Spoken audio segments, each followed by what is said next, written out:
Okay, आज का जो लेक्चर होने वाला है वो क्लास 12th के जितने भी स्टूडेंट हैं उनके लिए बहुत इंपॉर्टेंट होने वाला है, क्योंकि आज हम लोग क्या करेंगे, चैप्टर 1 सॉल्यूशन के बारे में डिस्कस करेंगे। ठीक है, ये वीडियो उन सभी लोगों के लिए इंपॉर्टेंट है जो क्लास 12th में बोर्ड एग्जाम देने वाले हैं। ठीक है, यानी कि अगर अच्छा स्कोर करना है या फिर कुछ ऐसे स्टूडेंट भी हैं जिन्होंने अभी तक पढ़ाई नहीं की होगी, सोच रहे होंगे पढ़ लें थोड़ा, तो उनके लिए तो ये बहुत ही ज़्यादा इंपॉर्टेंट है। ठीक है, तो हम लोग स्टार्ट करते हैं विदाउट वेस्टिंग और टाइम। सबसे पहले क्या करते हैं कि हम लोग के पास कौन कौन से टॉपिक हैं और उन टॉपिक को हम लोग बन बाय बन पढ़ते जाएंगे। ठीक है, तो मैं एक बार देखता हूँ कौन कौन से टॉपिक हैं हम लोगों के पास। सबसे पहले तो हम लोगों को क्या पढ़ना है, कंसंट्रेशन टर्म्स पढ़ने हैं। कंसंट्रेशन टर्म्स, ठीक है, कंसंट्रेशन टर्म्स आप लोगों ने 11th में भी पढ़े हैं। ठीक है, क्या होता है molarity, molality, mole fraction, mass percentage. ठीक है, ये सब क्या होता है कंसंट्रेशन टर्म। उसके बाद में हम लोगों को क्या पढ़ना है, हेनरी लॉ पढ़ना है, हेनरी लॉ। ठीक है, उसके बाद हम लोगों को क्या पढ़ना है इसमें, उसके बाद हम लोगों को इसमें पढ़ना है रॉल्स लॉ। ठीक है, रॉल्स लॉ पढ़ेंगे। रॉल्स लॉ के बाद हम लोगों को इसमें पढ़नी है कॉलिगेटिव प्रॉपर्टीज, कॉलिगेटिव प्रॉपर्टीज। ठीक है, उसके बाद में कॉलिगेटिव प्रॉपर्टीज के बाद में इसमें हमें आइडियल सॉल्यूशन और नॉन आइडियल सॉल्यूशन वगैरह देखने को मिलेंगे। उसके बाद में हमें इसमें एजियोट्रॉप्स देखना है। ठीक है, एजियोट्रॉप्स क्या होता है, तो मैं इनको वन बाय वन एक्सप्लेन करते चला जाऊंगा, क्योंकि सारे ही लेक्चर्स ऑलरेडी हम लोगों के पढ़े हुए हैं। आज हम लोग क्या करने वाले हैं, बहुत ही बेहतरीन तरीके से इन सब चीज़ों को हाईलाइट करेंगे। उसके बाद आपको जो क्वेश्चंस हैं बोर्ड में, इन क्वेश्चंस को आप अगर कर लेते हैं, मतलब कि ये क्वेश्चन जो मैं बता रहा हूँ आपको, मैं अभी कुछ देर बाद यहाँ पे एक पेज पेस्ट करूँगा, उस पेज पे कुछ क्वेश्चंस लिखे होंगे। उन क्वेश्चंस को आपको 100% कंप्लीट करना है, कैसे भी करके एग्जाम दिन तक आपको कंप्लीट कर लेना है इस चैप्टर से। ठीक है, आपको एग्जाम में कोई भी नहीं रोक सकता अगर आप ये क्वेश्चंस कर लेते हैं तो।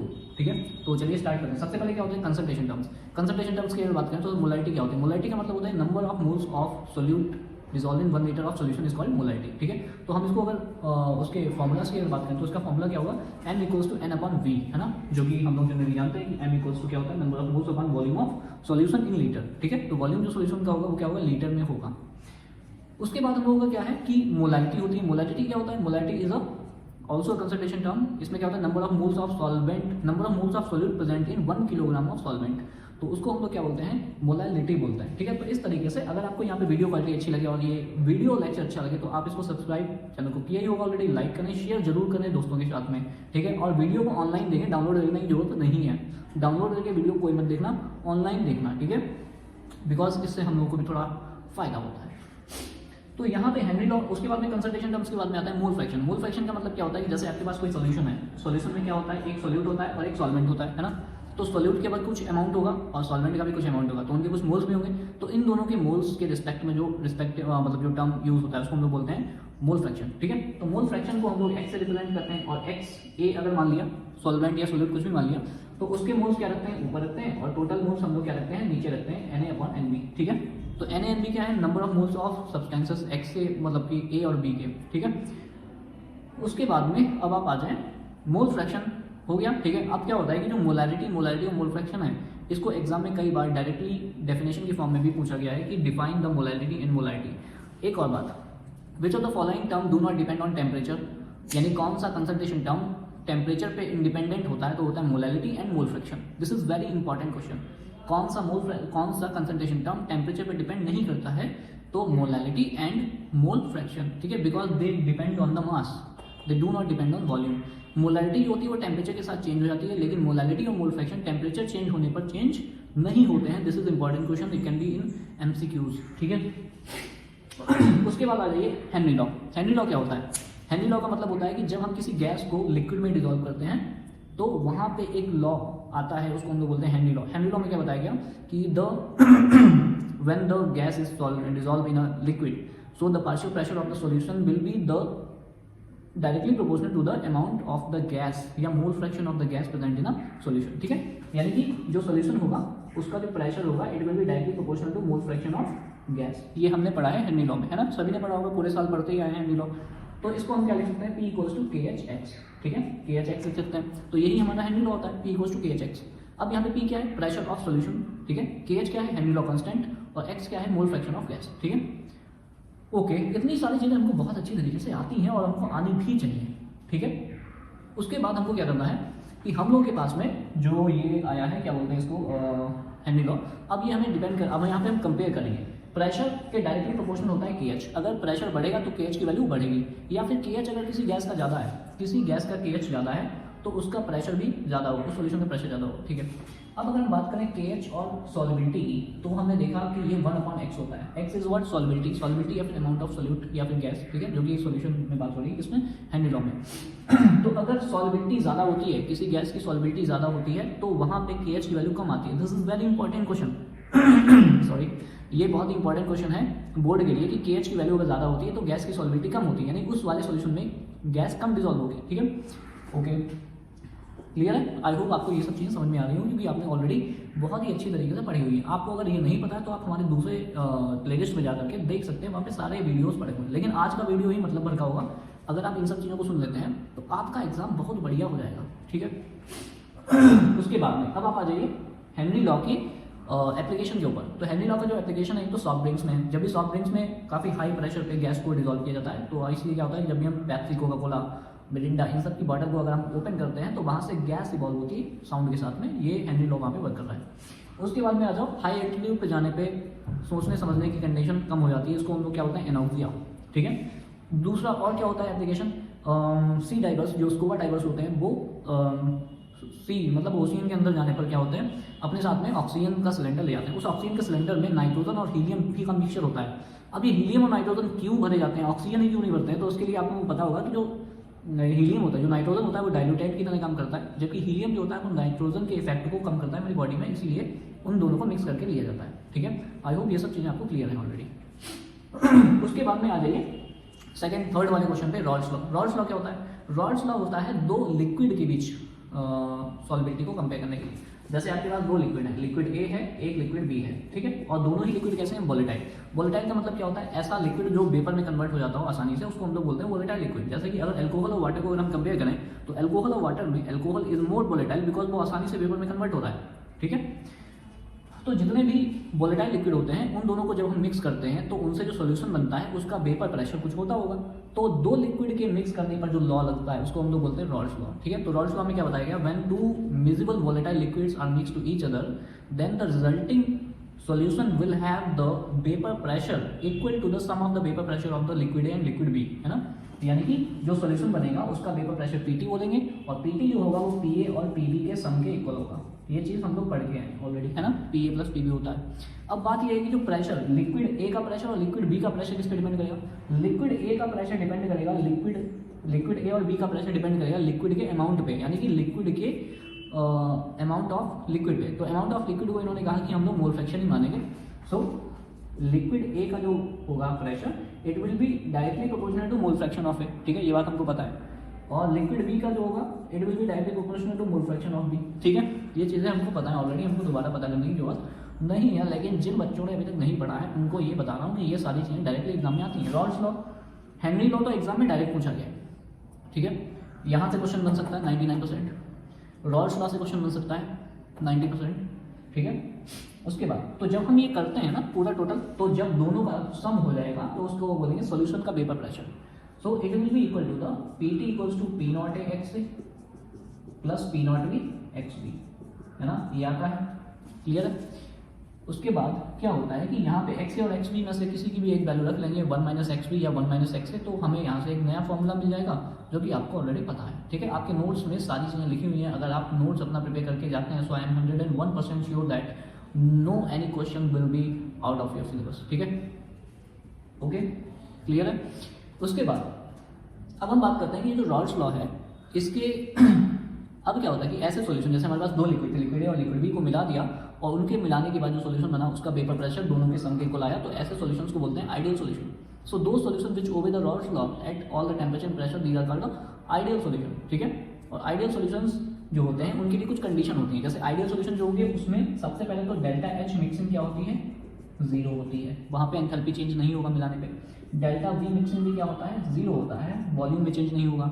और उनमें जो फोर्स ऑफ अट्रैक्शन होता है AA, BB और AB के बीच वो क्या होता है, इक्वल होता है, ठीक है। ये सारी फंडामेंटल टर्म्स हैं। अगर आपसे पूछा गया एग्जाम में आइडियल सॉल्यूशन क्या होता है, एग्जाम में आइडियल सॉल्यूशन करके पूछा गया what are defined ideal solution, तो आइडियल सॉल्यूशन का लिखेंगे दो सॉल्यूशन जो रॉल्स लॉ को ओबे करते हैं उनको हम लोग बोलते हैं आइडियल सॉल्यूशन, ठीक है। तो आइडियल सॉल्यूशन के लिए delta H mixing 0, delta V mixing 0 और डेल्टा V मिक्सिंग 0 एंड उसके बाद में जो फोर्स ऑफ अट्रैक्शन होता है AA, AB एंड BB के बीच में वो क्या होता है, 0 मतलब इक्वल होता है, ठीक है। उसके बाद में अगर हम बात करते हैं यहाँ पे कुछ और टर्म्स के बारे में, तो आइडियल सॉल्यूशन को हम लोग डिफाइन कर चुके हैं कि इतना आइडियल सॉल्यूशन लिखना होगा। उसके बाद में आ जाओ non ideal solution. Non ideal solution क्या होता है? नॉन आइडियल सॉल्यूशन का मतलब ये होता है कि ऐसे सारे सॉल्यूशन जो रॉल्स लॉ को ओबे नहीं करते, मतलब कि जब दो लिक्विड को आपने मिलाया और उससे जो सॉल्यूशन बना उसका वेपर प्रेशर अगर उन दोनों लिक्विड के वेपर प्रेशर के सम के या तो ज़्यादा हो जाए या सम से थोड़ा कम हो जाए, मतलब इक्वल ना रहे, तो उसको हम लोग बोलते हैं नॉन आइडियल सॉल्यूशन। अब क्या होता है, ये जो नॉन आइडियल सॉल्यूशन होता है ये हो जाते हैं दो टाइप के। अगर जिनका वेपर प्रेशर आइडियल सॉल्यूशन के वेपर प्रेशर से ज़्यादा हो जाएगा तो उनको हम लोग बोलेंगे positive deviation non ideal solution, और जिनका वेपर प्रेशर आइडियल सॉल्यूशन से कम हो जाएगा उनको बोलेंगे non ideal negative deviation solution. ठीक है, अब इनके एग्जांपल्स आपको याद रखने, बिकॉज अगर नॉन आइडियल सॉल्यूशन आया तो आपको एग्जांपल्स याद रखने, because examples are very important. Examples अगर आपने दिए हैं तो फिर एग्जाम में आपको मार्क्स फुल मिलेंगे। एग्जाम में अगर आपने मार्क्स लाने हैं अच्छे तो आपको फंडामेंटल जो आपके फैक्ट हैं वो ठूस के लिखने हैं उसमें, तो आपकी मार्किंग अच्छी होगी। ठीक है, ओके। उसके बाद में नॉन आइडियल और आइडियल सॉल्यूशन आपने डिफाइन कर लिए। ठीक है, उसके बाद आ जाओ एजियोट्रॉप्स क्या होते हैं। एजियोट्रॉप्स क्या होते हैं वो मैं आपको बता देता हूँ थोड़ा शॉर्ट में। एजियोट्रॉप्स जो होते हैं एक तरीके के मिक्सचर होते हैं। Azeotropes are the mixture of two liquid at a definite composition.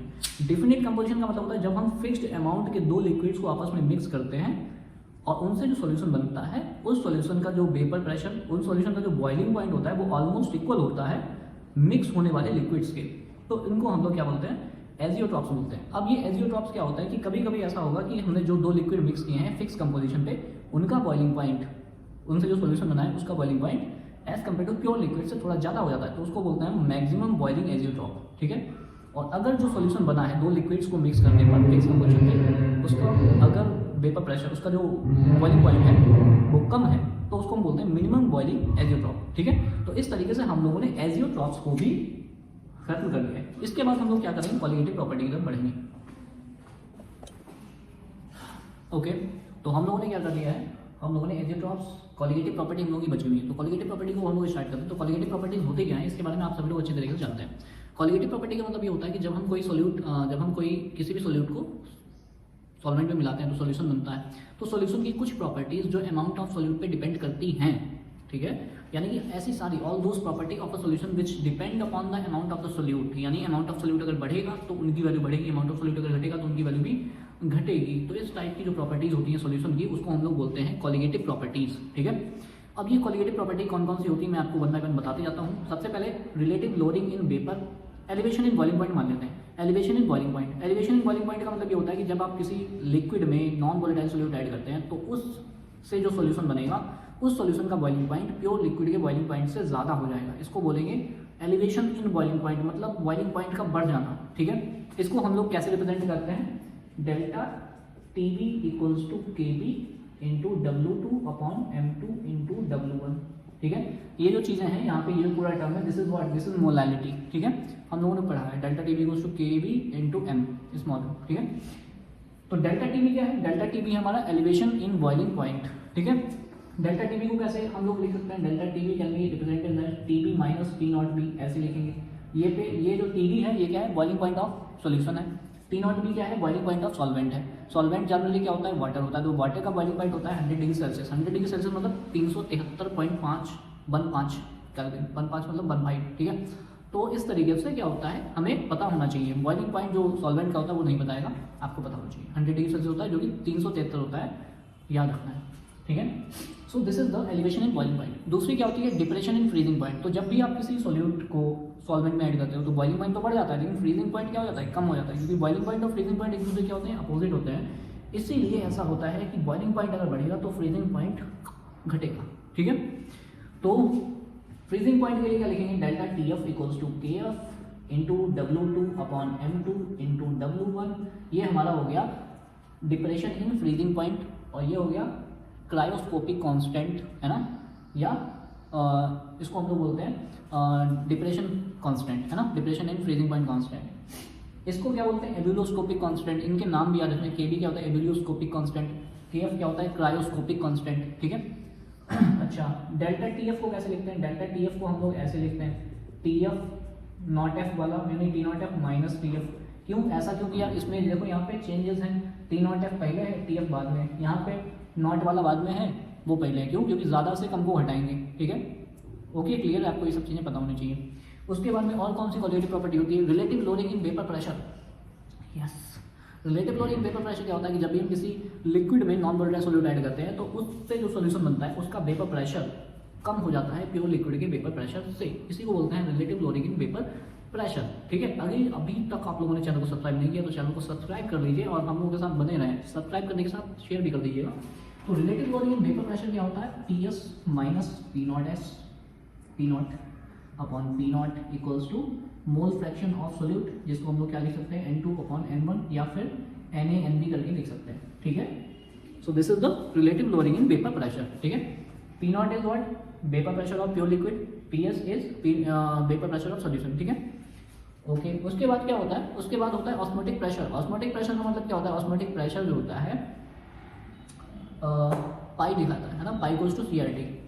So osmotic pressure का मतलब होता है कि minimum amount of the pressure which is used to prevent osmosis process. Osmosis आप सभी लोगों को पता होगा, जितने भी बायो के स्टूडेंट हैं उन सबको भैया ऑस्मोसिस के बारे में पता होना चाहिए। ऑस्मोसिस दो टाइप की होती है, एंडोऑस्मोसिस, एक्सोऑस्मोसिस। जैसे आपके पास कोई ग्रेप्स है, अंगूर, आपको उसने, आपको नहीं, आपने उसको सॉल्ट के सॉल्यूशन में डाल दिया। सॉल्ट मतलब हम लोगों का NaCl, उसके सॉल्यूशन में डाल दिया तो उस ग्रेप्स का जितना भी वाटर होगा वो सारा बाहर निकल जाएगा, तो अंगूर जो है पिचक जाएगा। ठीक है, इसका मतलब क्या हुआ कि सारा कंसंट्रेशन बाहर की तरफ हो गया। इसको बोलते हैं exosmosis, movement of the solvent particles from outside to, from inside to outside, this is called exosmosis. और जब सॉल्वेंट के पार्टिकल्स जो होते हैं अंदर की तरफ आते हैं तो उसमें उसको एंडोऑस्मोसिस बोलते हैं। ठीक है, तो इस तरीके से ऑस्मोसिस बोलते हैं। तो उस ऑस्मोसिस को प्रिवेंट करने के लिए इतना प्रेशर लगाएं कि ऑस्मोसिस रुक जाए, उसको ही बोलते हैं ऑस्मोटिक प्रेशर। ठीक है, this is pi equals to CRT। ठीक है, तो पाई इक्वल्स टू CRT होता है। ओके ओके, अब हम कुछ क्वेश्चंस के बारे में देखने वाले हैं जो कि बोर्ड एग्जाम के रिलेटेड है। इस वीडियो के एंड में हम लोगों ने क्वेश्चंस को रखा है। तो सबसे पहला क्वेश्चन जो है वो ये दिया गया है, the vapour pressure of the pure liquid A and B at 400, 450 and 700 H। मतलब कहने का मतलब ये है कि ये प्योर लिक्विड A और B दो हैं, उनका वेपर प्रेशर। तो जब दो लिक्विड्स की बात होती है तो वो हमेशा क्वेश्चन होता है रॉल्स लॉ का। Find out the composition of the liquid mixture if the total pressure at this temperature is 600। मतलब टोटल प्रेशर क्या होता है, PT होता है। प्योर लिक्विड का जो वेपर प्रेशर होता है वो लिखा जाता है P नॉट करके। तो P not A and P not B है, P not A 450 and P not B है 700। तो यहाँ पे हमने सारी वैल्यूज जो हमको दी हैं वो हमने लिखी है। उसके बाद हमें जो फॉर्मूला पता है वो होता है PT equals to PA plus PB होता है। अब हमने आपको ये बताया था कि यहाँ पे P not A XA plus P not B XB होता है। तो XA की जगह पे हमने क्या रख लिया, 1 माइनस XB। ठीक है, तो इसकी जगह पे जब हम रखते हैं तो ये फॉर्मूला हमारा आता है, ये हमने ऑलरेडी वहाँ पे देखा है। उसके बाद हम क्या करेंगे, इन सब वैल्यूज़ को रखेंगे। तो PT की वैल्यू थी 600 और P नॉट A की वैल्यू है 450 और उसकी इन सब वैल्यू रखने के बाद XB हमारे पास आ जाएगा।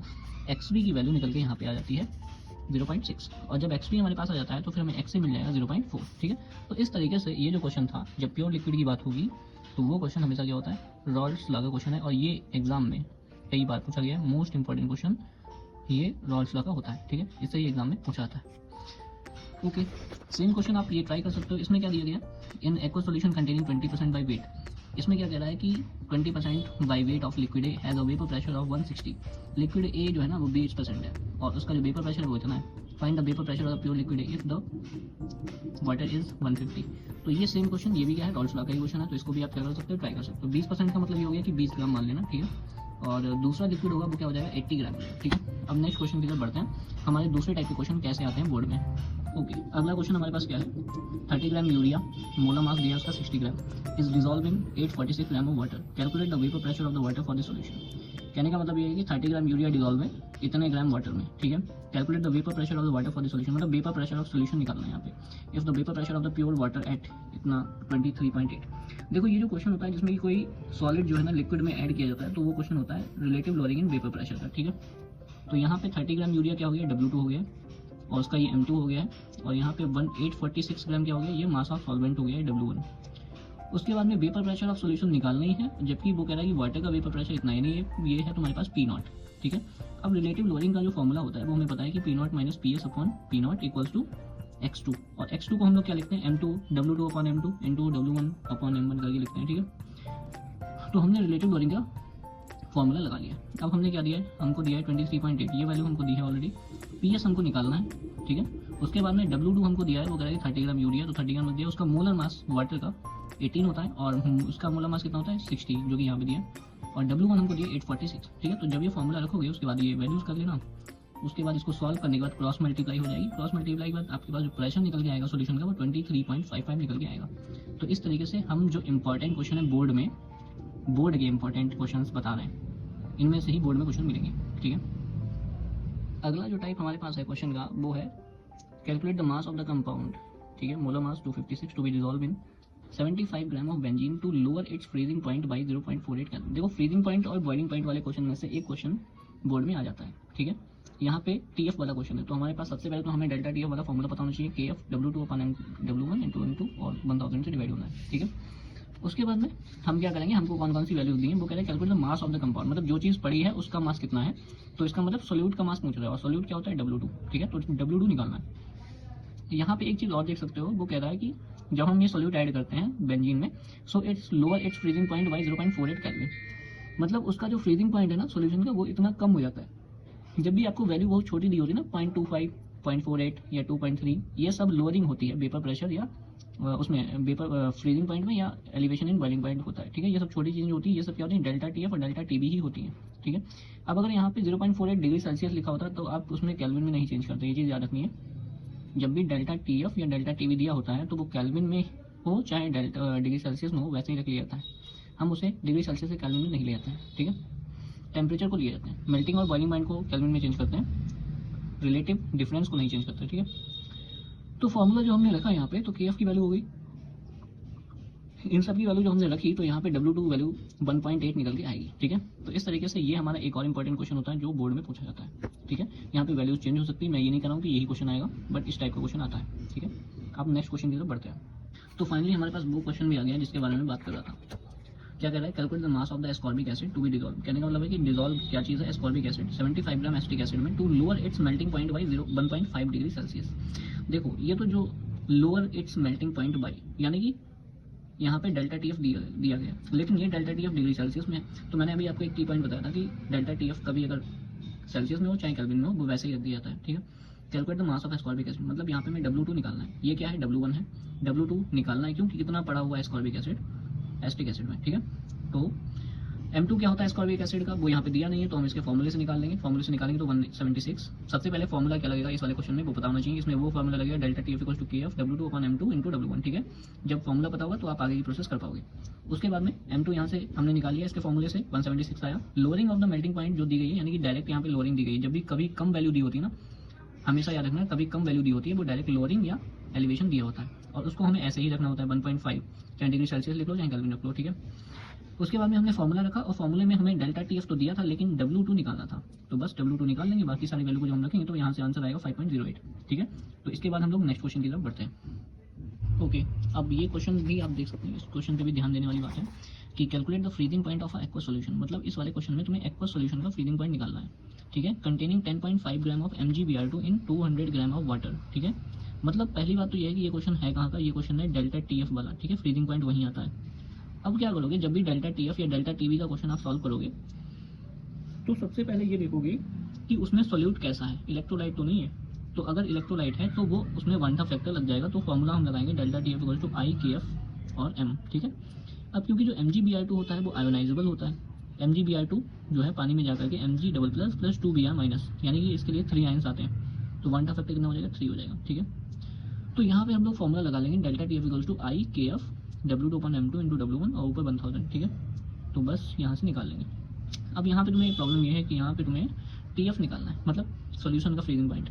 तो फिर वाटर का फ्रीजिंग पॉइंट तुम्हें पता होना चाहिए। वाटर का फ्रीजिंग पॉइंट जो होता है वो 0 डिग्री सेल्सियस या फिर 273.15 होता है। फ्रीजिंग पॉइंट और बॉइलिंग पॉइंट बिल्कुल रट्टा मान लेना है, एग्जाम में गलत नहीं होना चाहिए। ठीक है, आई होप आप समझ रहे हैं। उसके बाद हम लोग नेक्स्ट क्वेश्चन की तरफ बढ़ते हैं। ये कैसे लगाएंगे, डेल्टा टीएफ इक्वल टू आई के एफ एम, आई कितना आएगा, 3 आएगा इसके लिए। ओके, ये एक दूसरा क्वेश्चन है, इसमें क्या कह रहा है कि 5% सोल्यूशन है of cane sugar in water has freezing point 271। ठीक है, जो सोल्यूशन है उसका फ्रीजिंग पॉइंट है 271, और calculate the freezing point of 5% solution of glucose in water if the freezing point of pure water is 273.15। Calculate इसमें क्या कह रहा है, और वो कह रहा है कि हाँ मतलब ये 2 सोल्यूशन है, एक तो शुगर केन का है और एक है ग्लूकोज का। तो ग्लूकोज के सोल्यूशन का फ्रीजिंग पॉइंट जो है वो निकालने को कह रहा है। ठीक है, तो इस टाइप के क्वेश्चन में क्या होता है कि हम पहले केन शुगर के लिए क्या लगा लेंगे, पहले हम केन शुगर के लिए लगा लेंगे delta TF equals to K F W2 upon M2 into W1। ठीक है, तो इसके लिए क्या आ जाएगा, डेल्टा टीएफ की जगह पे डेल्टा टीएफ में T0F माइनस TF, और TF क्या होता है इसका 271 दिया ही है, KF की वैल्यू दी है, KF कितना है KF जो होता है वो आप जानते हैं कांस्टेंट होगा दोनों के लिए, तो KF जो होता है 1.86 होता है, ठीक है, वाटर के लिए तो 1.86 रख सकते हैं। और उसके बाद अब आ जाओ W2, यहाँ पे कह रहे हैं 5% है, क्योंकि 5% सोल्यूशन है किसका, शुगर केन का। M2 कितना हो जाएगा, शुगर केन का C6 होता है, C12H22O11 342, और W1 5% अगर सोल्यूट था तो 95 क्या हो जाएगा, सॉल्वेंट हो जाएगा, ठीक है, और ऊपर 1000 रहेगा। उसके बाद हम क्या करेंगे, यहाँ से KF की वैल्यू निकाल लेंगे। जब KF की वैल्यू निकाल लेंगे तो दूसरे में फिर वही KF की वैल्यू हम इस वाले सोल्यूशन के फ्रीजिंग पॉइंट को कैलकुलेट करने के लिए कर सकते हैं। ये क्वेश्चन भी हमने किए हुए हैं कई सारे, ठीक है, तो ये क्वेश्चन का टाइप हो गया। एक और क्वेश्चन मैं आपको बता रहा हूँ, एक क्वेश्चन ये है आइसोटोनिक वाला, यानी ऑस्मोटिक प्रेशर वाला। ऑस्मोटिक प्रेशर जो होता है π/CRT होता है, ठीक है, तो वो क्या कह रहा है कि एट 336 ग्राम ऑफ ग्लूकोज 3612 जो इसका प्रेजेंट है इन अ लीटर मतलब 1 लीटर में, हैज़ ऑस्मोटिक प्रेशर 498, ठीक है, 36 ग्राम जो सोल्यूशन प्रेजेंट है 1 लीटर में, ग्राम प्रेजेंट है 1 लीटर में, तो उसका ऑस्मोटिक प्रेशर इतना है। If the osmotic pressure of another glucose solution is 1.52 at same temperature, calculate the concentration of other solution. मतलब एक सोल्यूशन बताया है, दूसरे सोल्यूशन का कंसंट्रेशन पूछा है, तो हम क्या करेंगे, दोनों सोल्यूशन के लिए π/CRT लगा लेंगे। तो पहले वाले सोल्यूशन के लिए जब π/CRT लगाएंगे तो टेम्परेचर 300, ठीक है, R की वैल्यू पता है 0.0821, और C मतलब मोलारिटी निकाल लेंगे। मोलारिटी क्या होती है, number of moles upon volume of solution. Volume क्या रहेगी, 1 लीटर में है तो 1 लीटर रख लेंगे। उसके बाद में दूसरे वाले सोल्यूशन के लिए π/CRT लगाएंगे, तो उसमें भी टेम्परेचर सेम है, तो दोनों ही टेम्परेचर को हम क्या कर देंगे, इक्वेट कर देंगे, और दोनों टेम्परेचर को इक्वेट करने के बाद हमें C मिल जाएगा। मतलब कहने का मतलब ये है कि अगर मैं पहले वाले सोल्यूशन के लिए π/CRT लगा रहा हूँ और दूसरे वाले के लिए π/CRT लगा रहा हूँ, तो इसके लिए पाई कितना कह रहा है, वो कह रहा है इसके लिए जो पाई है ना वो 4.98 है। कंसंट्रेशन क्या होता है, mass of solute 36 divide by molar mass 180 glucose है into volume of solution, volume 1 है, ठीक है। आर की वैल्यू 0.0821 और टेम्परेचर T लिख लेंगे क्योंकि कांस्टेंट है। इसके लिए क्या करेंगे, इसके लिए वो कह रहा है कि दूसरा सोल्यूशन है उसका ऑस्मोटिक प्रेशर 1.52 है, कंसंट्रेशन पता नहीं है, और R की वैल्यू 0.821 इंटू T सेम है। अब देखो इन दोनों के लिए ये वाली वैल्यू क्या है, कांस्टेंट, ठीक है ना। तो हम ये कह सकते हैं कि इन दोनों वैल्यू को क्या कर दें, इक्वेट कर दें, ठीक है, इक्वेट कर दो बस, सिंपल सी बात है। तो क्या हो जाएगा 4.98 मल्टीप्लाई 180 ऊपर से देखेंगे और डिवाइड बाई 36, ठीक है, ये इक्वेट हो गई। और यहाँ पे क्या बचा, यहाँ पे बचा है 1.52 डिवाइड बाई C, ठीक है। तो अब यहाँ से हम C निकाल लेंगे, यही हमारा क्या हो जाएगा, मोलारिटी हो जाएगा, ठीक है। तो इस तरीके से हम इस क्वेश्चन को सॉल्व कर सकते हैं, ठीक है, ओके। तो इस वाले वीडियो में हम लोगों ने सारे टाइप के क्वेश्चन डिस्कस कर लिए जो एग्जाम में पूछे जाते हैं, ठीक है। इन सभी क्वेश्चंस को आप करेंगे और यही क्वेश्चंस एग्जाम में पूछे जाते हैं। खासतौर से डेल्टा TF और डेल्टा TV में से एक क्वेश्चन आता है, एक क्वेश्चन आपको मिल जाएगा रॉल्स लॉ से भी मिल जाएगा, ठीक है। तो डेल्टा TV और डेल्टा TF के क्वेश्चन आपको याद रखने हैं। खासतौर से जब डेल्टा TV और डेल्टा TF के क्वेश्चन सॉल्व करते हैं तो हम उसमें ये जरूर याद रखें कि वनटा फैक्टर कब लगेगा कब नहीं लगेगा। तो सोल्यूट अगर इलेक्ट्रोलाइट है तो वनटा फैक्टर लगा देना है, सोल्यूट इलेक्ट्रोलाइट नहीं है तो वनटा फैक्टर नहीं लगाना है, ठीक है। Thank you so much for watching.